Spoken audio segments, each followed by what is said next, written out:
Hello again, it's Julie here from Mum's Homestead. Today I want to show you what you can do with all of what I'm sure most of you have got at the moment, green tomatoes from your blighted plants.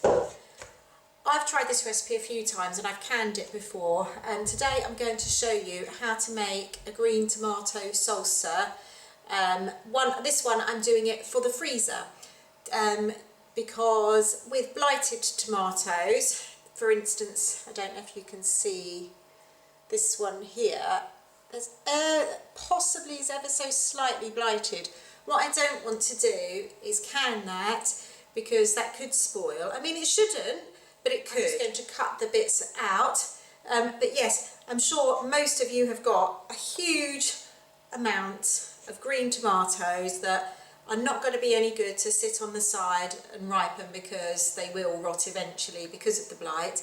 But this is such a fantastic recipe that I really think you should give it a go, really. So what we need to do first, I will just say what's great about it is that you can just chuck in whatever you've got. There's no hard and fast rule. The main thing you need are your green tomatoes. I have actually got almost 3 kilos here, so that's what I'm going to start with. So what I'm going to do is I'm not going to be too fussy, but I'm just going to chop out any bad bits and a bit of the core and chop these up really small.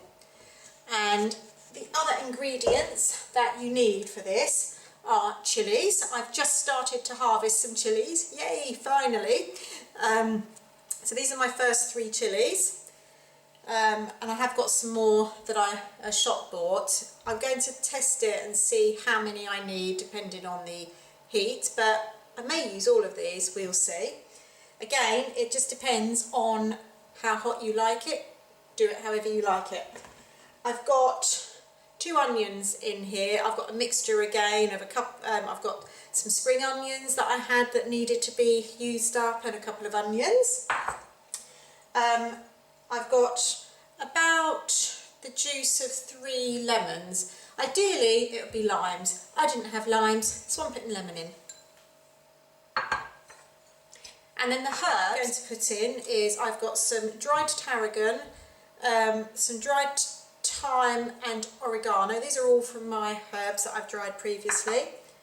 I've also got some fresh parsley and a fresh lemon thyme. And again, I've got, well, you can see these are about a saucer full of these. Again, just do it to your taste, really. I've got 2 tablespoons of vinegar. Any vinegar, malt vinegar, white vinegar, apple cider vinegar. You'll need about half a teaspoon to a teaspoon of salt. And I think that's all the ingredients so far. So what I'm going to do first is get chopping up these tomatoes, and then we'll be back. So I'm just going to begin by chopping up the tomatoes and just taking this little bit out and any bits of blighted bits. So I think with these big ones I'm just going to take the very top off of them. This is the part of it that takes the most time, really, just chopping up all the tomatoes.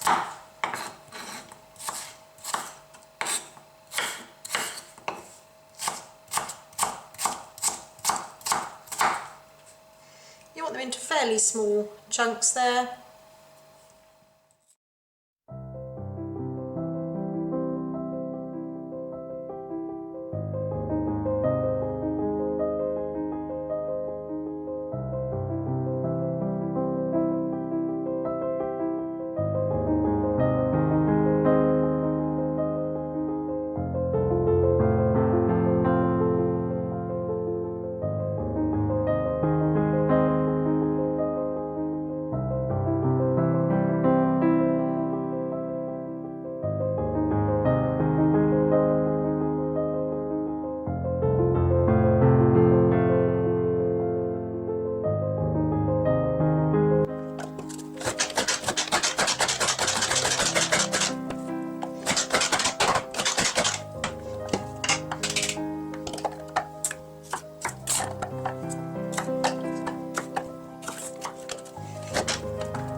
so now you should have a bowl of tomatoes, or a pot of tomatoes that looks like this.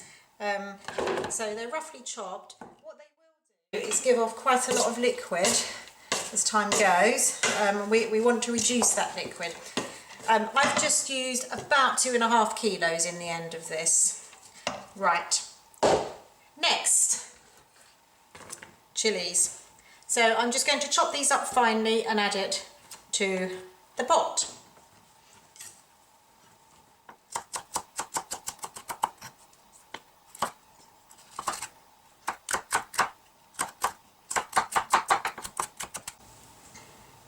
So I added about 5 chillies.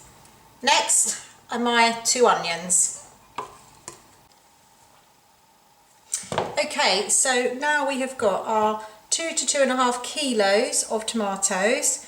I've got about 5 or 6 chillies in here, 2 onions, and to that we now need to add our herbs. I've got about a tablespoon here of dried tarragon and dried oregano, both from the garden from last year.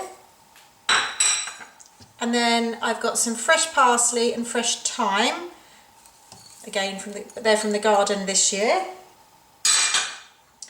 I've got the juice of 3 lemons. It does call for limes, but I haven't got any, so I'm putting lemons in.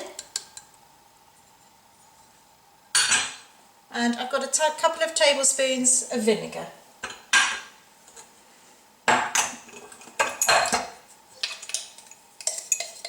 Plus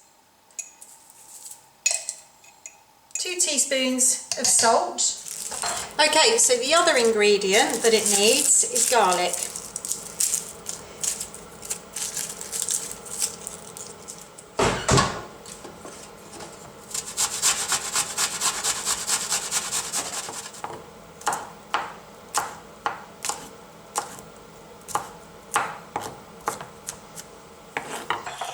And a really good sprinkling of black pepper. Probably about a good teaspoon worth. Now what we need to do is get this onto the hob and to start cooking it gently.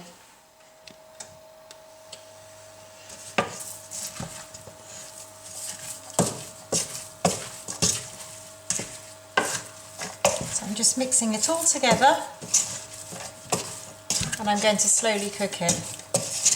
It smells divine, by the way. The smell of the tarragon is really coming out, as well as the onion.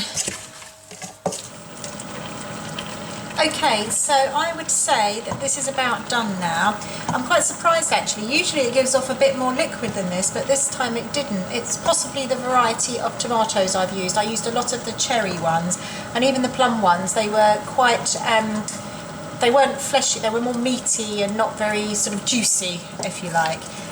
But what I've done, and this is a really good idea to do this, is just to taste it as you go along, just to check if there's anything that you think, whether you need to adjust the seasoning a little bit, or whether you want a bit more salt or pepper, or I added another tablespoon of sugar, and obviously I did forget the garlic, so I added that in, and now it tastes delicious. Now the consistency you want this, I don't know if you can see, it's almost like a chutney consistency. This is actually perfect. And when you have a taste of it, I'm just going to have another taste now.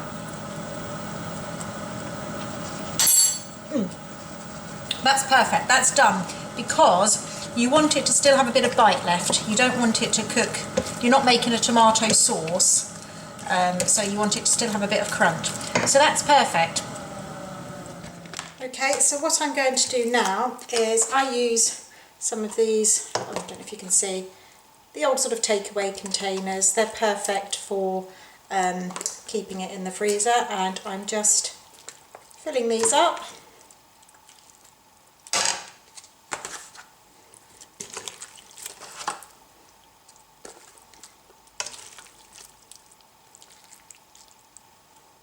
So there you have it, 4 trays of green tomato salsa ready for the freezer, and a jar as well that can go in the fridge to be eaten straight away. Thank you again for joining me here on Mum's Homestead. If you like the content that you've seen so far, please don't forget to hit the like button and subscribe down below. Thanks again for watching. See you soon. Bye.